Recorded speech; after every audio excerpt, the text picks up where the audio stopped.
one of those talks that we're doing across Pakistan. We're here at GIK today, and the topic of discussion that we're starting right about now is engineers as leaders, and I think it's very pertinent and it's very relatable to the audience that's sitting here with us today. I'll start with the introduction of the panelists that are here with me. First of all, Mr. Khalid Manssor Saab. Khalid Manssor Saab is a distinguished leader with over 40 years of experience in the energy, petrochemical and mining sectors. He's previously worked as the CEO of HUBCO, Pakistan's largest independent power producer, where he led transformative initiatives and oversaw projects worth over 3.5 billion US dollars. As the CEO of Sindh Engro Coal Mining Company, he developed the third coal mining and mouth coal-based power project, a key milestone in Pakistan's energy sector. In addition to his corporate leadership, Manssor Saab has also served as the president of the OICCI in 2017, advocating for business growth and investment in Pakistan. He has held senior roles at Engro and served as a special assistant to the Prime Minister on CPEC affairs. He's also held the rank of a state minister in the previous government. Manssor Saab's extensive expertise spans mega project development, operations, and strategic leadership across multiple industries. Along with Manssor Saab, I have Aamer Ejaz Saab with me. Aamer Ejaz Saab, previously Chief Digital Officer for Ejaz, leads digital initiatives at Ejaz, including video, music, self-care, and agri-tech, as well as the Ejaz incubation and accelerator programs like NIC and Ejaz Accelerator. His previous roles at Ejaz include overseeing Ejaz Cash until its virtual carve-out and leading the successful network merger of Ejaz and Warid as Vice President of Network. He has also been a founding member of UFON in Pakistan. With 24 years in telecommunications and digital technologies, Aamer Saab has held key positions at Orescom Bangladesh, UFON and Etisalat, and Alcatel, a French multinational. He holds a gold medal in electrical engineering with a specialization in telecommunications from the University of Engineering and Technology, Lahore, and enjoys reading, coffee, and regular gym sessions. I'm sure you all can relate to that. Lastly, I have Zubair Saab with me. Zubair bin Saeed is an experienced supply chain professional. He's currently working as the integrated planning lead for Unilever for the beauty and well-being business in the region of Pakistan, Turkey, Arabia, and Bangladesh. Zubair Saab has been a true and true supply chain professional. He's handled multiple supply chain roles within Unilever previously. He's headed the planning and customer service department for Unilever, and prior to that, he was the head of procurement for Unilever Pakistan. He's done multiple supply chain roles across Pakistan and Middle East within Unilever in the past 13-14 years, and is an engineer and an MBA, and forms a critical part of the supply chain leadership team at Unilever. Right? So welcome everyone. I'll just do a quick intro of myself as well. Abbas. I'm right now heading operations, the manufacturing operations for the ice cream business, Walls in Pakistan. I'm a One Young World ambassador, and I'm currently looking after manufacturing in the ice cream factory that we have in Lahore. We'll start with the questions, and then we'll move to the Q&A at the end. I'll start with Khalid sir. Khalid sir, reflecting upon your technical journey, how has that transformed and enabled you to transition from an engineering background to a leadership position? Okay. Well, thanks to Yamuna and the other team members for this great opportunity, because as an engineering student, we have been hearing a lot about GIKI, but never had chance to come and visit. So, first of all, my immediate comment to all of you, you should be proud to be, getting education in such a wonderful place, and I'm sure that you will get, the fulfillment of your desires. Okay, I started my career way back in early 80s, and soon after my graduation, I joined for the fertilizer company. Actually, I had not graduated, but they had advertised, and I appeared, and I probably stood first in their competition. And within months, they sent us to to Italy. And that was quite an enabling and a wonderful experience, because we had to learn Italian, because the entire training was being done by the Italian who could not speak English. So let me tell you that if I were to really summarize, it's a very a critical question, but the long answer I'll try to be as simple and as short as possible. Look, it all depends that what you envisage to achieve in your career. Because, I have always believed, as it is written in Quran, لَيْسَ الْإِنسَانَ إِلَّا مَا سَعَى, कि इंसान के लिए वही कुछ है जिसके लिए उसने effort की. So you have to really think big right from very beginning. So I'm saying that you have to think what you want to achieve in your life. And I have seen, several engineers then who had not really aspired what they wanted to be in their life. And that is the dilemma in most of the students, because I do a lot of counseling to the students, and I ask them what they wanted to be in their career. And unfortunately, the type of education which is imparted in our institutions, they do not make the student think that what they would want to achieve. If I were to advise you that, this is the time you should think clearly. Because if you embark onto a job which you are not enjoying, then it's a labor. Because you would not be able to put in the effort. It is a very, very competitive world where you will be entering. So the transition was that there was no harm in aspiring to be the top-notch profession in the country, because that is where the journey of engineers starts. Because you have to really move on a technical ladder, because that is what you have been educated, and that is where you need to excel. And when you enter into the organization, it is all about the performance. So your performance have to be top-notch, so that you should be then considered for moving from your core function to the different areas or different department. Because end of the day, the leadership is something where you must be knowledgeable in the variety of functions in a leading organization.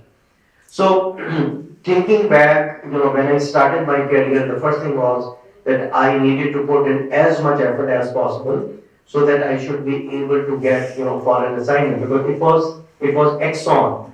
Because after 5 years spending in Fauji Fertilizer Company, I joined Exxon and eventually became Agro, and that's the organization where I spent almost 28 years. So as part of that competition, world leaders of Exxon used to visit, and it's a god-forsaken place, Darki, where this fertilizer plant was. And when you aspire big, you keep on getting the opportunity. So I remember the technology manager of Exxon Worldwide was visiting, and there was an issue on the plant, and they wanted a presentation by one of the engineers. Since I was the contact engineer of ammonia where the problem was, so I was asked to really apprise her. She was Caroline Selby. That apprise her that what was the issue and what was happening and how it is going to be resolved. So that presentation so well soon after I got the opportunity to work in Exxon's technology division. And that is, something which any engineer could aspire. It is so, high tech, and it was really providing technical expertise to the host of plants of Exxon worldwide. So that was a turning point, and thereafter, main thing was that, after having punched your ticket in the core function, which is engineering, then one needs to aspire that I wanted to be CEO of this company. And that is where, your destiny will lead you if you have that aspiration. And there is nothing, which will get you there until you have conviction in yourself, and also you keep on working hard to really keep on developing the core skill of management. And that is what, the attributes are. And in the end, I will share some of those attributes which will make you the leader. So with that thing, after have grown in the technical ladder, and then the management position from one company to the other, and end of the day, when I resigned from Anglo, so I was CEO of Saeed Anglo Coal Mining Company. It itself, it's such a wonderful story, and maybe as we embark onto the question, I will really share that with you. And then Anglo Fertilizer, which was the core function, and then Anglo Energy. And after that, I resigned from Anglo and I went to Algeria, and that was one of the biggest ammonia urea complex in the world, $4.5 billion.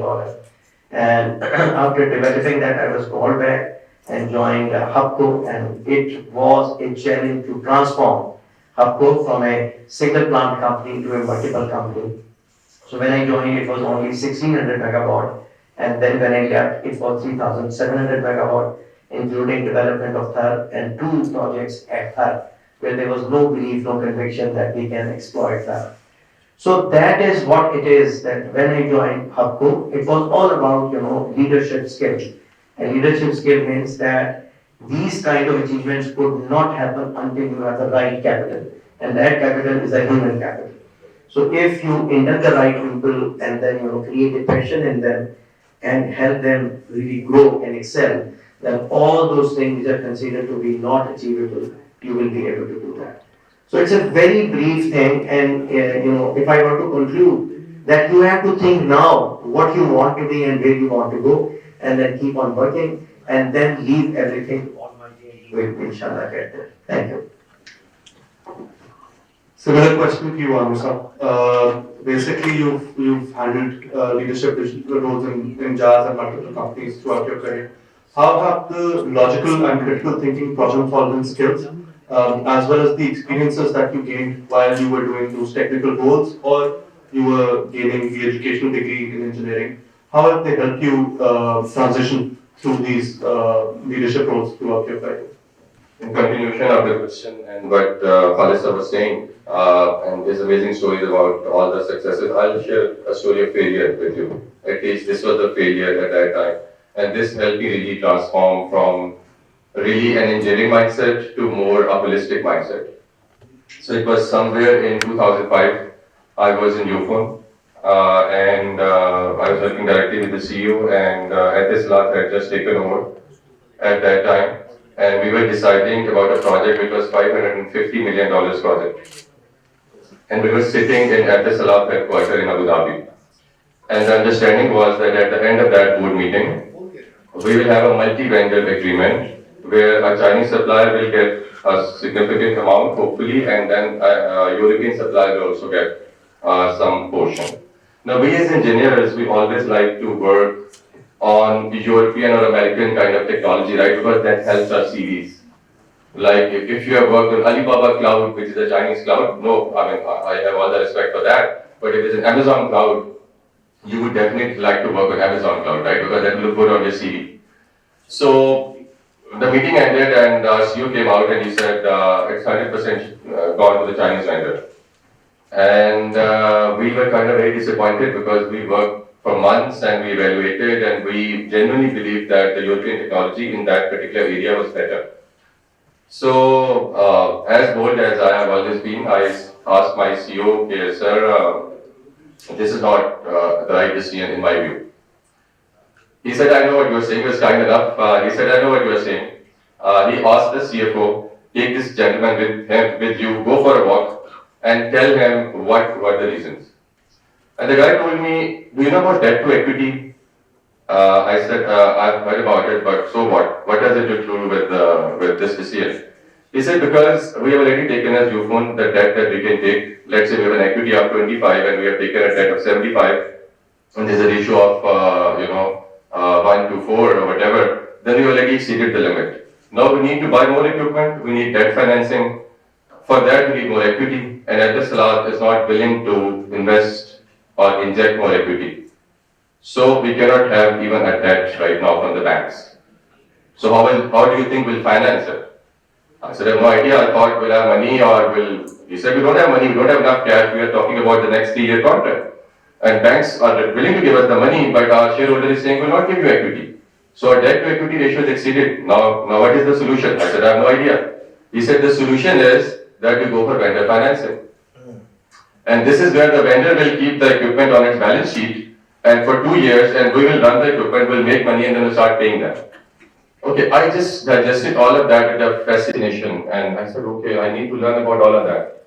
And then I went to accountingcourse.com. I don't know whether the website exists today or not, and I started learning accounting.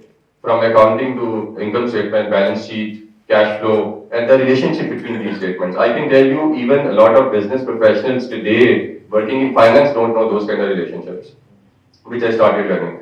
And then I understood that the language of business is accounting. So, and accounting, in my view, should be taught in schools, not in engineering university. Every engineer. Finance also, because yes, obviously. But this accounting started 400 years ago in Italy, when people used to, record every transaction on 2 sides of a book. So this is how my journey started, and I started looking beyond technology, looking at overall business. And there are other details, but I just wanted to share this with you. My couple of pieces of advice to you, when you will be graduating, or even right now, if somebody asks you, you will say, I'm an engineer, or I'm going to be an engineer. Don't say that. You are not an engineer. Engineer is just one of the things you guys do. Engineering is one of the things. It's one of the toolkit, right? You are way more than that. So think always, your identity should not be linked with your profession. So that is a particular piece of advice. Secondly, as the conversation will go along, we'll have other aspects, but I just thought that you're not engineers. This is one of the things that you do. Keep that in mind. Keep on learning in all the areas of your life. I think the magic will happen. Well, coming to you, you're part of the supply chain leadership team at Unilever. And the entire supply chain leadership team right now that exists is funded through two programs, either the supply chain training program or the Unilever Future Leader program that we have. How do you think the skills that you've built through those programs and the diversified engagements that you've done throughout your career there have helped you develop into a leader that you are today? And I think how can the audience that's sitting with us today learn from those skills and try to embark upon those skills from day one? Sure. So I'll talk about both the programs briefly. So the UFLP program, or the management training program, as other companies also call it, essentially puts you through multiple functions and stints in a 2-year period, for instance. And that's how you understand beyond your core function. For instance, if you're an engineering guy, for instance, Abbas is a part of the UFLP program. Being an engineer, you still move around from one function to another, and that's where your business acumen comes from also. Likewise, for the supply chain training program, you go through multiple functions within supply chain, because supply chain is not just manufacturing, while we are at HUBCO, not just manufacturing for Unilever, it goes beyond that also. So it's multiple functions in manufacturing, the engineering functions, then non-manufacturing areas, this planning, this procurement, this research and development, logistics, customer services. So you go through multiple functions, and even if you are a supply chain trainee, you also do a sales stint or a finance stint. Some of the points that, for instance, Aamer was making, that you kind of get a sense of how the company P&L will also run. As far as my own journey has been, so incidentally, my first placement happened in procurement when I joined Unilever for capital expenditure procurement. I never planned to be a procurement person or a buyer, because when you're an engineering student, you don't think of those careers. You mostly think of technical careers or going to the factories, for instance, or manufacturing sites. That's how the procurement journey started. And I started doing multiple stints and multiple portfolios within procurement, both in Pakistan, outside of Pakistan, global roles and regional roles. Those exposure and that exposure to the business side of Unilever helped me subsequently in my next roles, because when I moved from a procurement role to a demand planning role, the understanding that I had built of the company P&L helped me take decisions which were beneficial not just for my own function but for the business as well. And that's where you start learning how to balance priority between, let's say, supply chain KPIs and also business KPIs as well. And that later on helped in every different role. I strongly believe that kind of God prepares you for the next subsequent task or role that he has in mind. So that's how the journey essentially evolved.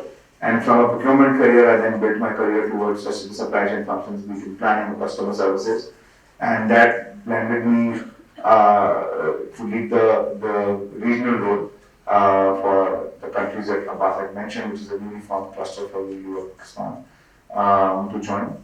And so hence, that's essentially how the whole journey went on. Okay. So, Aamer Sahab, you've mentioned about the importance of skills apart from just engineering. I think you've mentioned accounting. I'll highlight a couple of more skills that I've learned, and I'm sure all of us can relate to. I think negotiation is very important when we talk about moving further up the leadership ladder in organizations. How much importance do you think skills like negotiation, understanding business development of business cases, or let's say the basic understanding of finance carry in helping you be able to get to that position where you can be in those decision-making positions, and then you can basically decide for not just, let's say, the engineering part of the business or the overall businesses itself?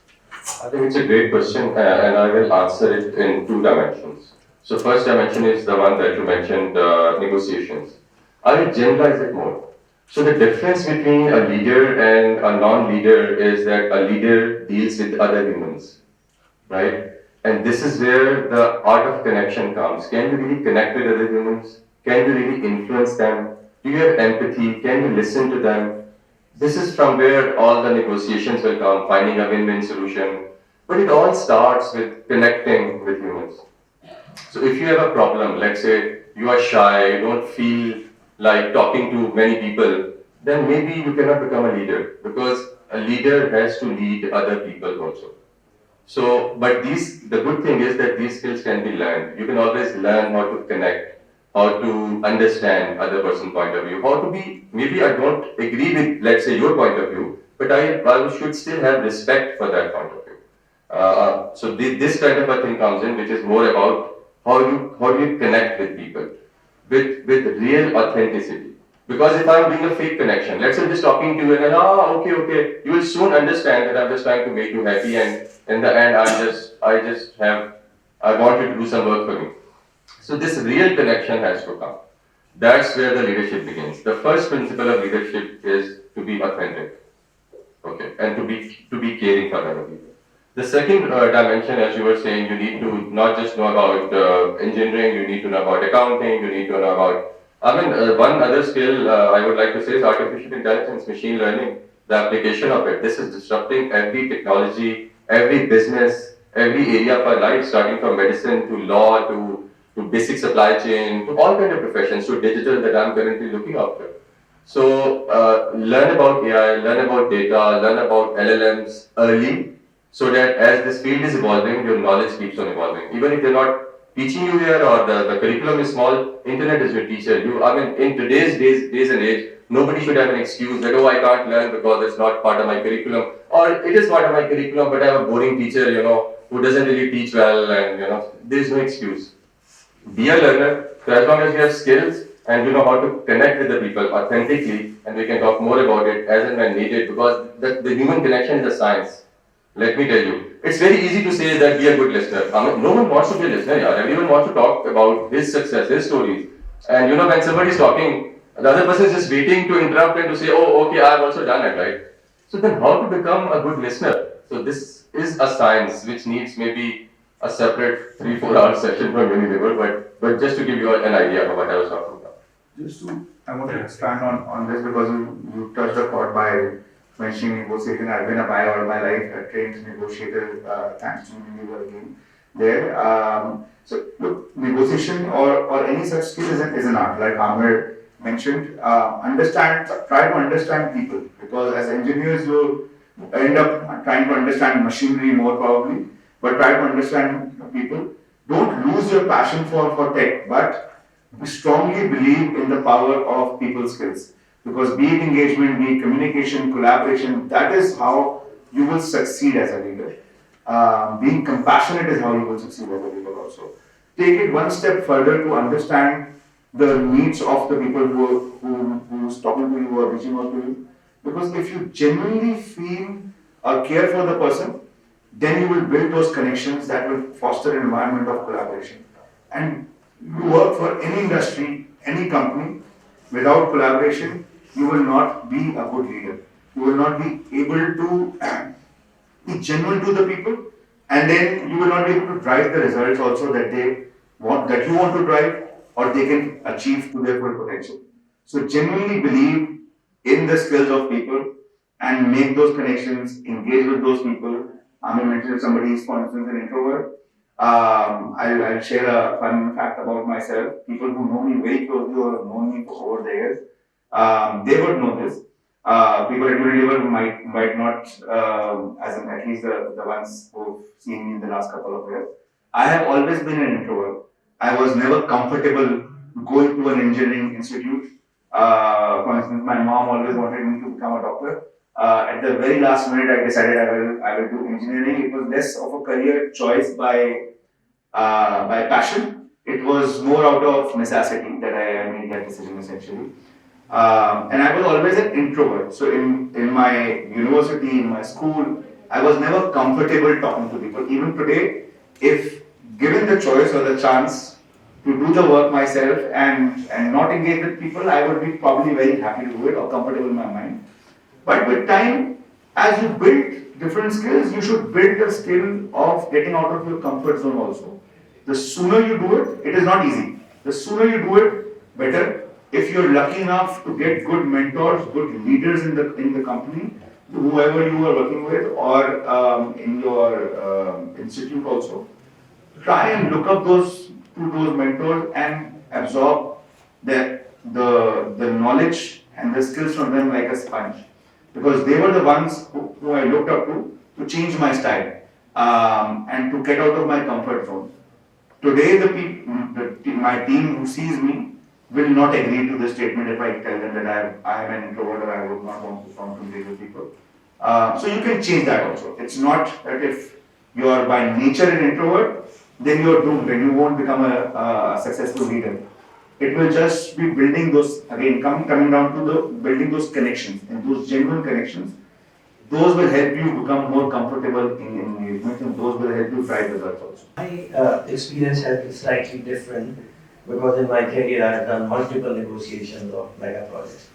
Remember one thing, that nothing beats the preparation. Because if you are interacting, let's say, in the project word or jargon, they get EPC, engineering, procurement and construction contractor. So they always give you a bid, and the preparation means two things, that you must have basic understanding of business model, that how much capital cost I can afford to be economically viable. Because if you cannot conceive and develop a project which is economically viable, it will not go into the execution.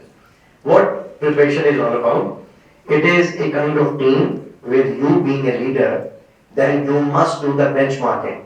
And what is benchmarking? You are comparing that what this specific contractor is offering you, whether he is overcharging or less charging or whatever, but you must have a very good understanding of competitive area. And because remember one thing, that if you are trying to do a business with a contractor, obviously they are also in a business of making money. You cannot cut them as low that end of the day, it becomes a failure. So having said that, a good preparation, good benchmarking, and then defining the role and responsibility of various players which will be participating with you. And obviously you need somebody with the accounting background, you need somebody with a finance background, you need to have good technical skill to ask the pertinent questions, and based on that, you will be able to have a win-win situation. At the same time, you have to have very good patience, because the contractor who are from China, from Japan, they will kill you with their patience. एक बात पे वो अड़ जाते हैं, and then you keep on sitting for hours. So at some time you run out of patience and then you close the deal. So remember that is a part of the strategy from the contractors who are that part of the world. So negotiation, in your career, you might be offered negotiation skills, how you sharpen your negotiation skills, but these fundamentals cannot be overlooked. Very interesting answer.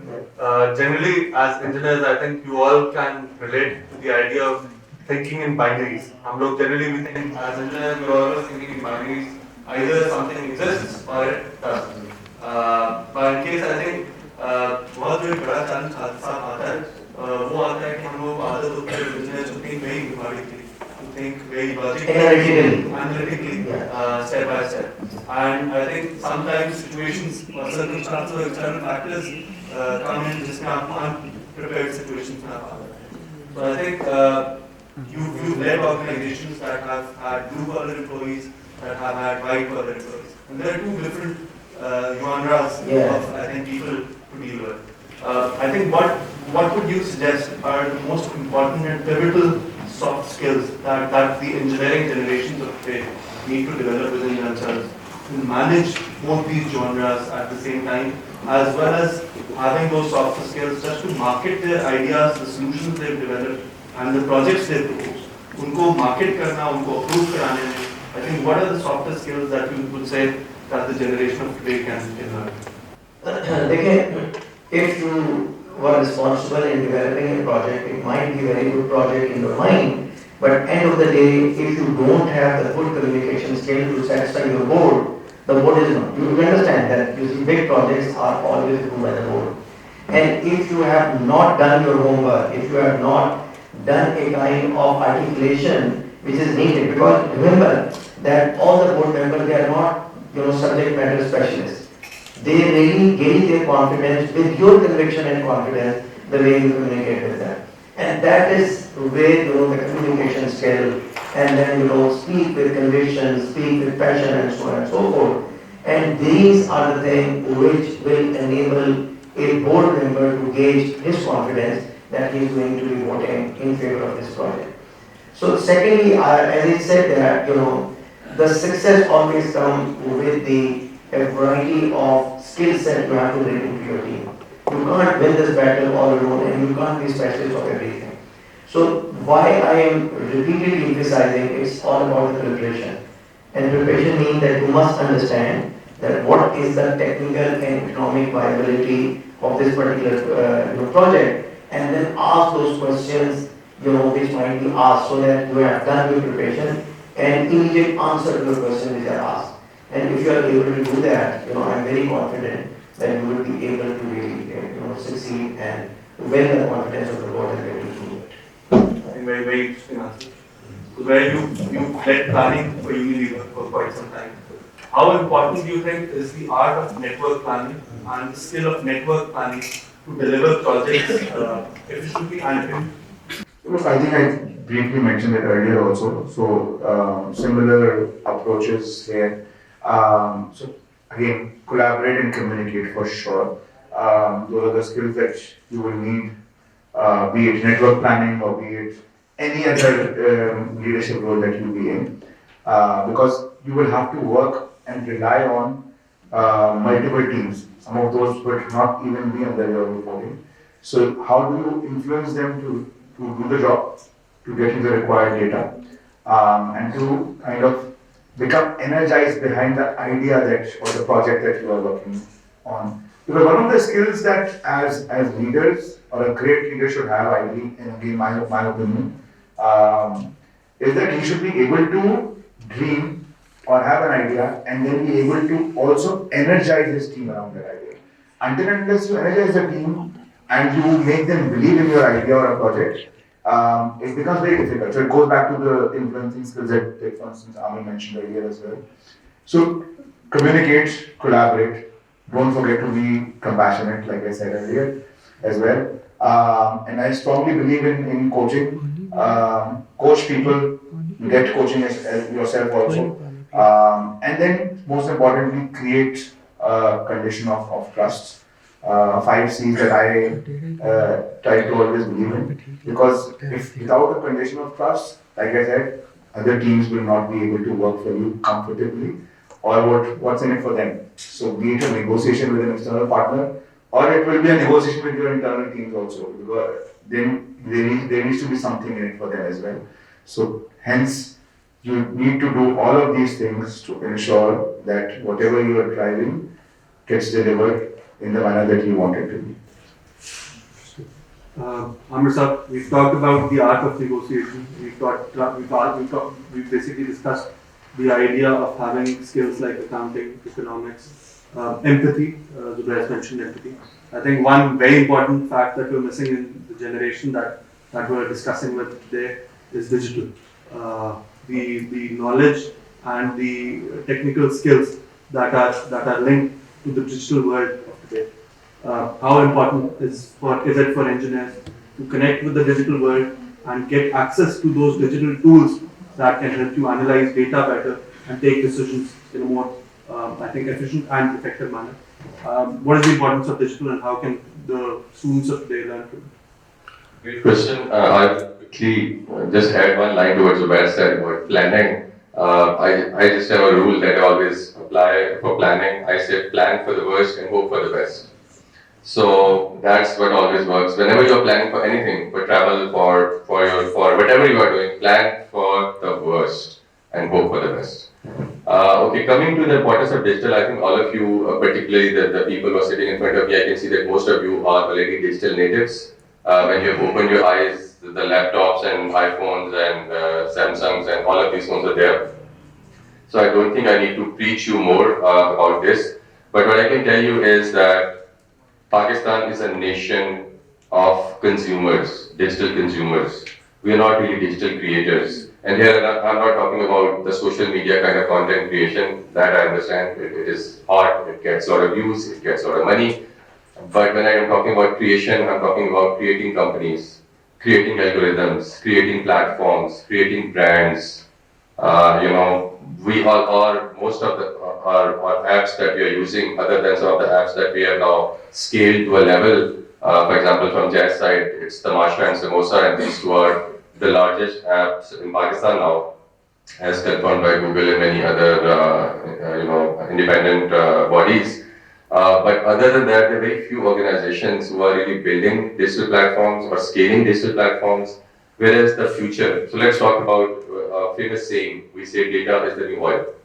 Now, if data is the new oil, which it is, and we all know why, because the oil feeds to the algorithms, and algorithms then are practically deciding about a lot of things in the world today. So this oil of Pakistan is being exported right now. When you use all of those international platforms, all of their data is exported, your oil is gone, and then that is used for a lot of things. I mean, but I can simplify it by saying that maybe 20, 30 years ago, a human personality was created by two things: nature and nurture. Nature means what are your genes, what kind of a DNA you got, what kind of parents you had, and nurture, how were you raised, what kind of environmental experiences you got. These two things were primarily shaping you up. But in today's days and age, it's nature, nurture, and algorithm. So algorithms are shaping you up. When you open your Facebooks or your TikToks or your other social media platforms, and the way they kind of feed you with the news and things and all, you don't even know what's happening with you. The people who know, obviously, they can zoom out and they can understand the game, but most of us don't even know. So these algorithms are shaping us. So we need to understand the bigger game of digital. We need to get out of this consumer mentality. We first of all need to understand why today's most. So, which one of you have seen Trump's oath taking or I think inauguration they call it. Trump's inauguration a few days ago. Anyone of you have seen that? So, which were the CEOs there? Were they from Wall Street kind of a thing, or they were Silicon Valley kind of a thing? Silicon Valley, right? So that shows that the power has now shifted from the Wall Street side, which is I think the East Coast, to the West Coast, which is Silicon Valley. It has shifted many years ago, but it just emphasized it again. So my point is that these digital companies are now creating a new digital world order. Previously, the world order was decided based on the military strength. So there are two bipolar world order. Then economic world order started coming, which was China and US and other future other countries coming up. And now digital world order is coming. So understand the game, learn the technology, and become a creator. Don't be a passive consumer. Don't be a couch potato in digital. That's my message to you. Aamer, I want to look, ladies and gentlemen, let me share my particular experience. When I was heading CPAC, the CPAC is all about, there are multiple joint venture groups or joint groups between Pakistan and China, and they are agriculture, science and technology, IT, and so on and so forth. So when we went to China, I learned something very interesting. And what happened that next era is going to be IT and AI. And China has been importing 95% of their semiconductors from US. And that's the trade war which has been happening, right? So what happened that Xi Jinping, the president, he has given his vision, and he said that by 2030, China should be self-sufficient in manufacturing 100% of the semiconductors. So what China had done, they have kind of imported the subject matter specialists, and incidentally, two of them were Pakistani-based engineers. And they came from Silicon Valley and they were working in China. So we had a meeting with them. And they said that China wanted to start manufacturing semiconductors as expeditiously as possible. And they said that since the manpower cost in China has gone up, so they said that, why don't you create such kind of opportunities in Pakistan? And they wanted 200,000 IT engineers. 200,000 IT engineers. And the idea was that they will start with the lab testing and then assembly, then manufacturing, and so on and so forth.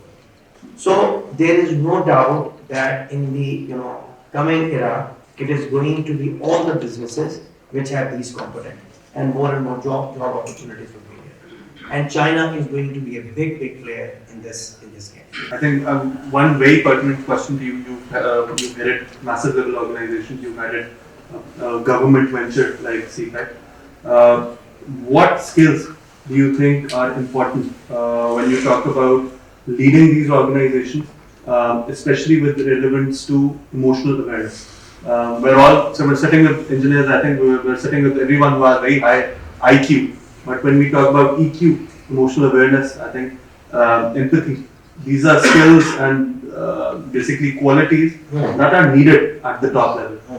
And they're severely deficient in today's leadership. That's what we've seen in our careers. What do you think can these engineers of today do to learn to move, or let's say shift their focus from IQ and to also learn a little more about EQ as they move? Because fundamentally EQ is more important than IQ. And I tell you that how do you differentiate between them? When you are competing to get inducted in one of the organizations, then obviously your IQ matter. You have to clear the test, and you have to clear the test higher marks when compared to the other candidates. But once you enter, then it is all about the performance. And in performance, and Mariam can relate to that, then nobody really bothers whether you have done PhD from an Ivy University in the world or whatever. It really depends that what kind of performance you have shown. Secondly, remember one thing, all the big organizations, the way they select their leaders, there are two attributes. One is obviously performance, and second is potential. And what is potential? That the people who are senior, they try to envisage that up to what level you could go.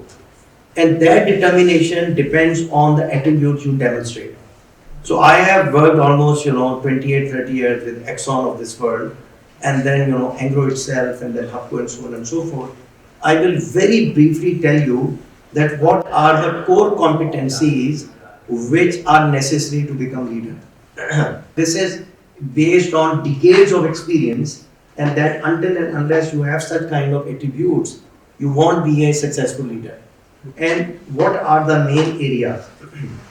First thing, as a leader, you should be able to set the direction. And when you have to set the direction, then you should know how to build a vision. Remember that if you want to achieve something big, you have to dream. And that dream is vision. That what you want to be 5 years down the road, 10 years down the road. Once you have developed a vision, then comes the strategy. That okay, ये मेरा dream है, और 5 साल के बाद मुझे इधर जाना है. So then you have to develop a strategy that how it will happen. Then you must have external perspective. You can't be, as he said, that you can't be a couch potato, but you should have external perspective. And then defining priorities. And priorities mean that you have to do in a very structured manner. Rome was not built in one day. So in order to achieve your vision, you have to have the right strategy. You have 100% engagement of the team player. And that is what leadership is all about. Then the second cluster competency is inspiring others. And that is collaboration.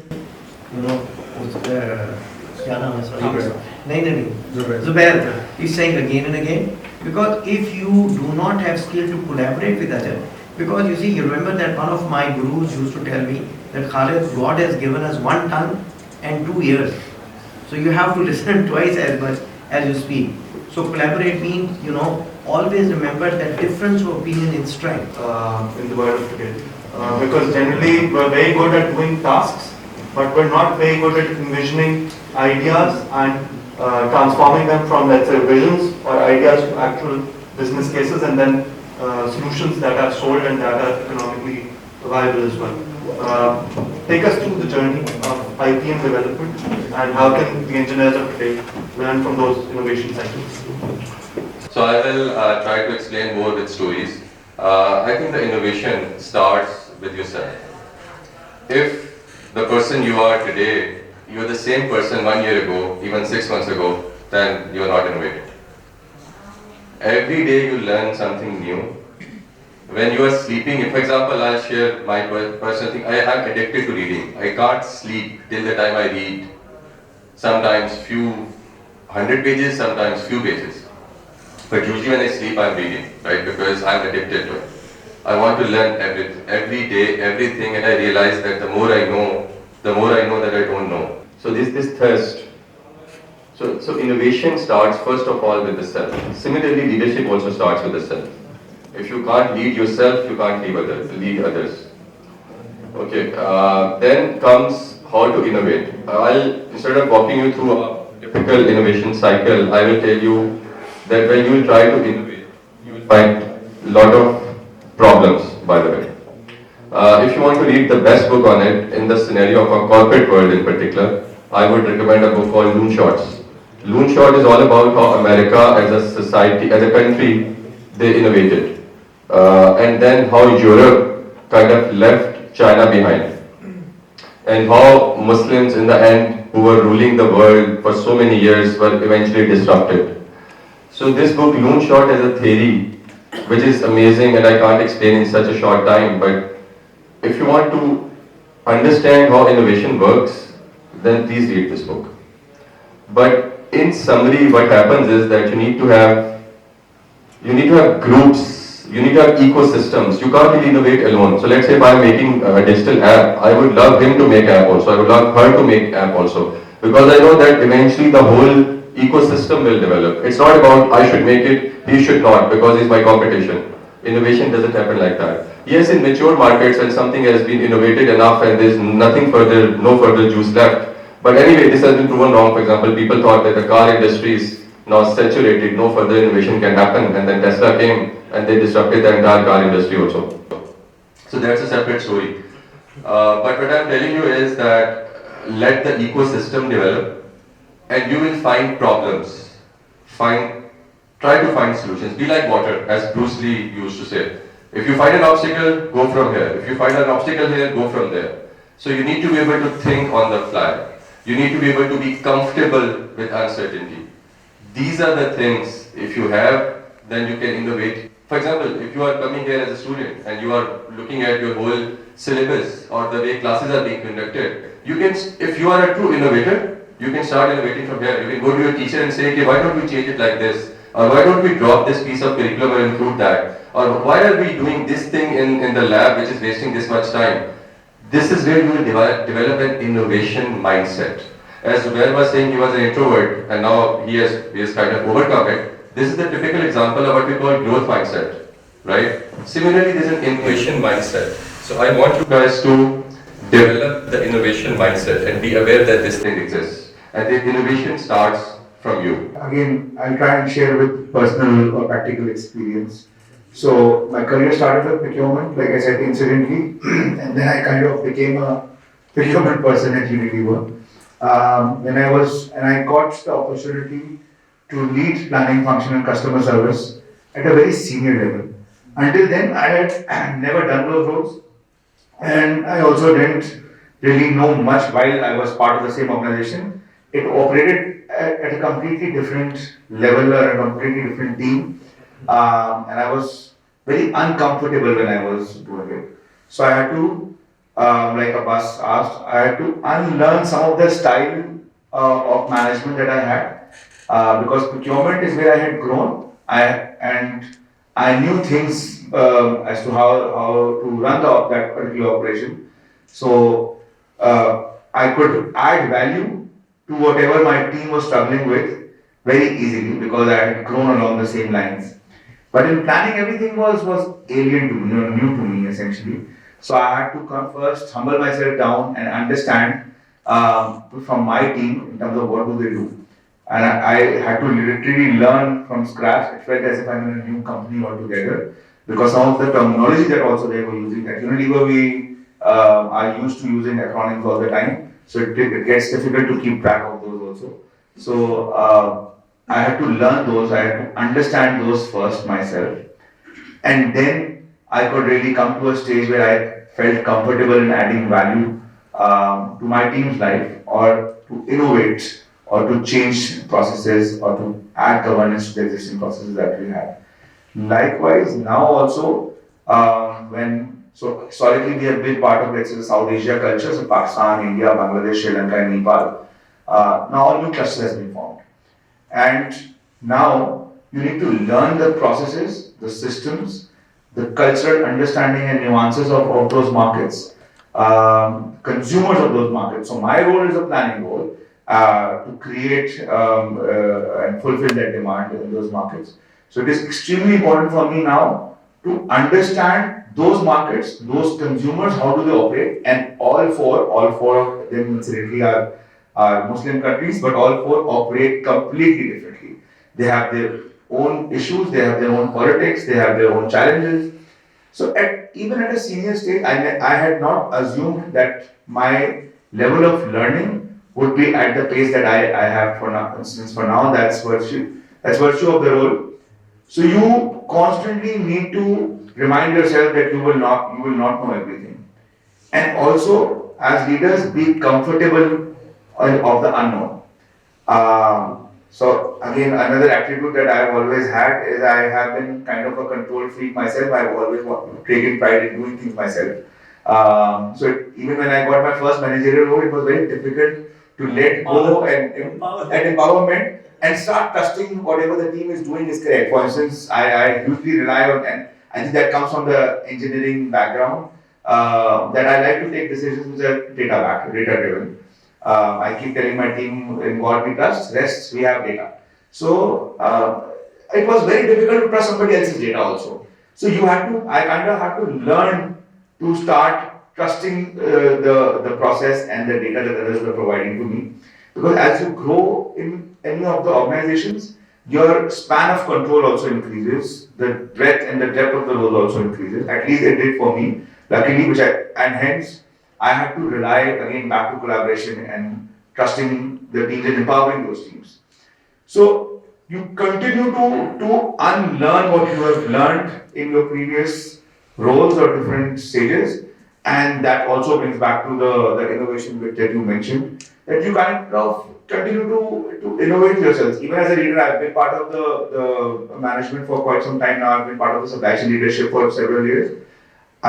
Myself, if I want to evaluate myself, I think I've become a very different leader to who I was maybe even 2 years ago. The level of, for instance, tolerance I have now for people is very different from what I had earlier.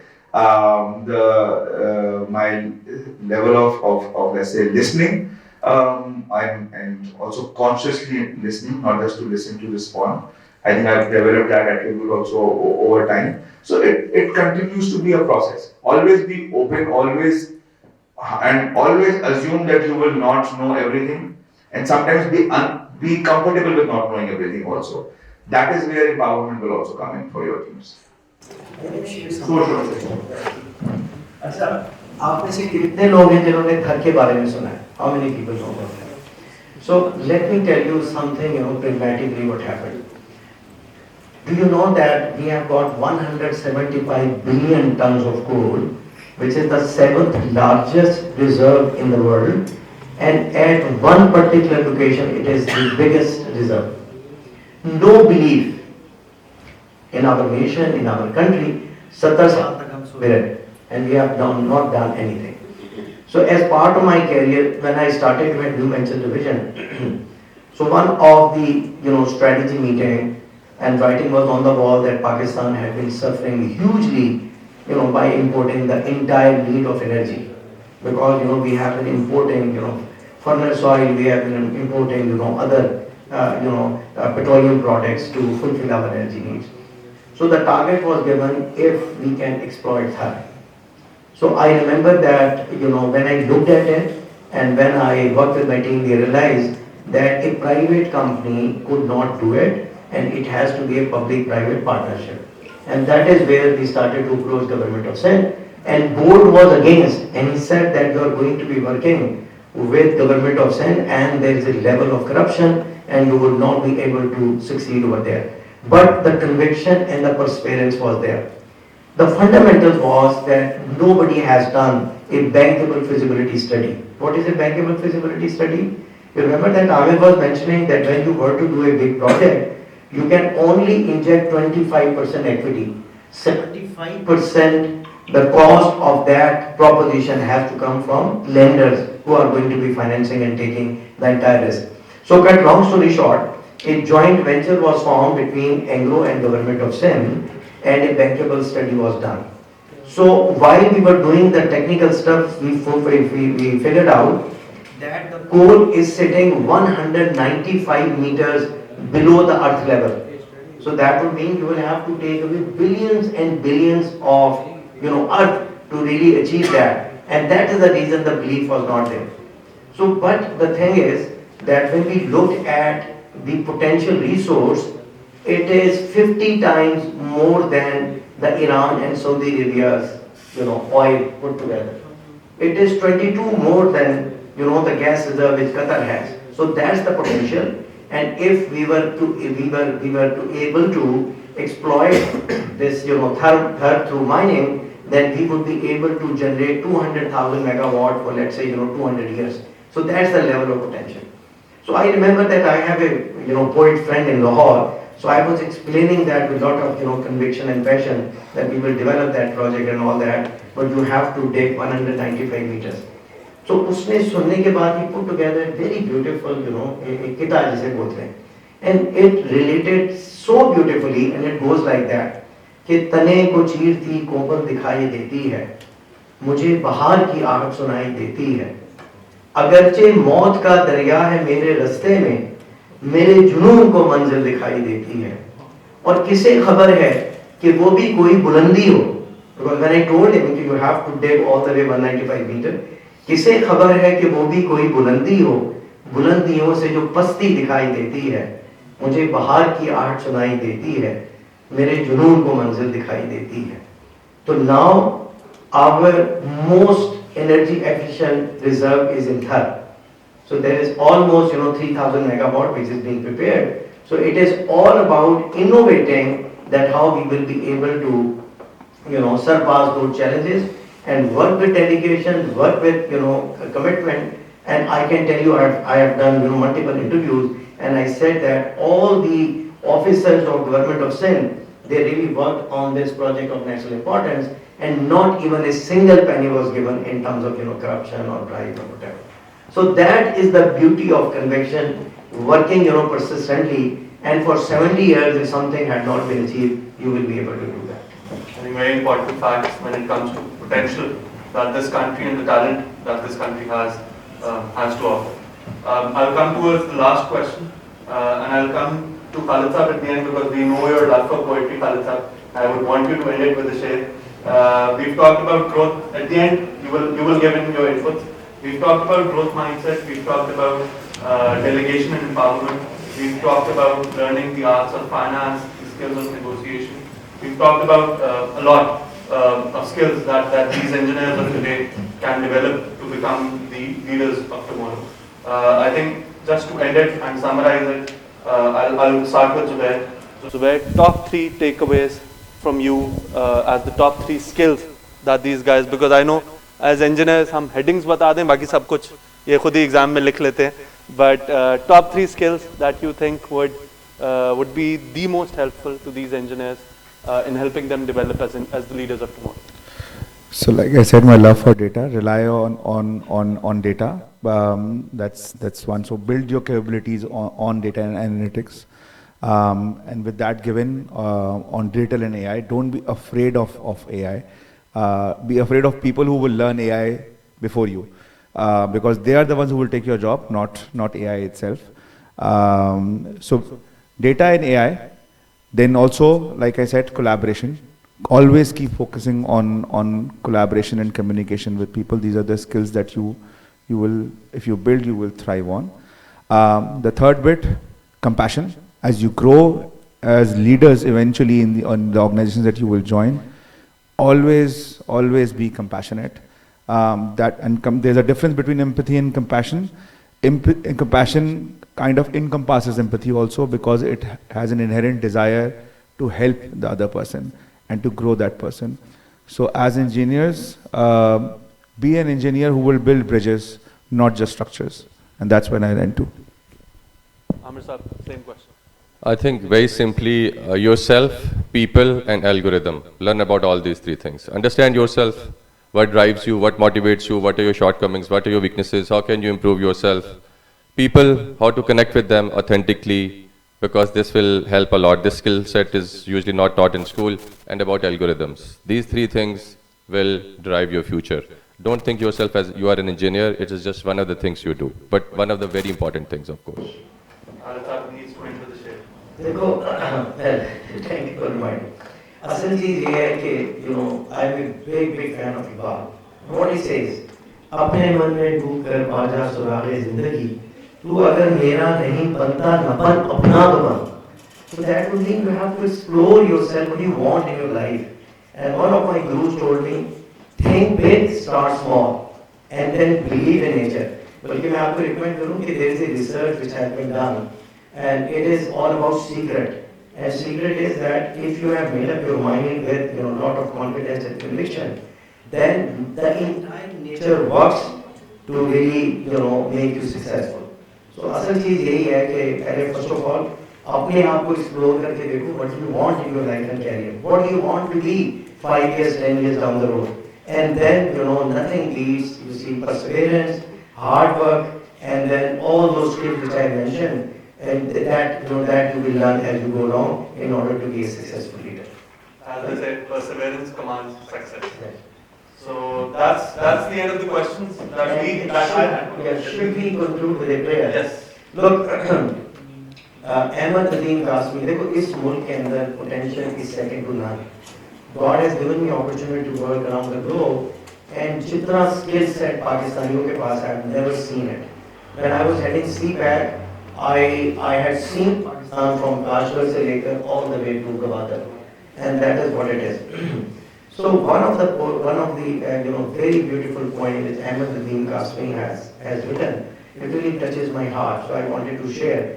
It's a kind of play, and it goes like that. कि खुदा करे कि मेरी अर्ज़ पाक पर उतरे, वो फसले गुल जिसे अंदेशा ज़वाल ना हो, यहाँ जो फूल खिले वो खिला रहे सदियों, यहाँ खिज़ां को गुजरने की भी मजाल ना हो, यहाँ जो सब्ज़ा उगे वो हमेशा सब्ज़ रहे, और ऐसा सब्ज़ कि जिसकी कोई मिसाल ना हो, घनी घटाएं यहाँ ऐसी बारिशें बरसाएं कि पत्थरों से भी रोईदगी महाल ना हो, खुदा करे न खाम हो सरे वकार वतन, और इसके हुस्न को तशवीश माहुसाल ना हो, हर एक शख्स हो तहजीब व फन का ऊंचे कमाल. इट इज लाइक यू, हर एक शख्स हो तहजीब व फन का ऊंचे कमाल, कोई मलूल ना हो, कोई खस्ता हाल ना हो, और खुदा करे कि मेरे एक भी हम वतन के लिए हयात जुर्म ना हो, जिंदगी बवाल ना हो. Thank you. Thank you.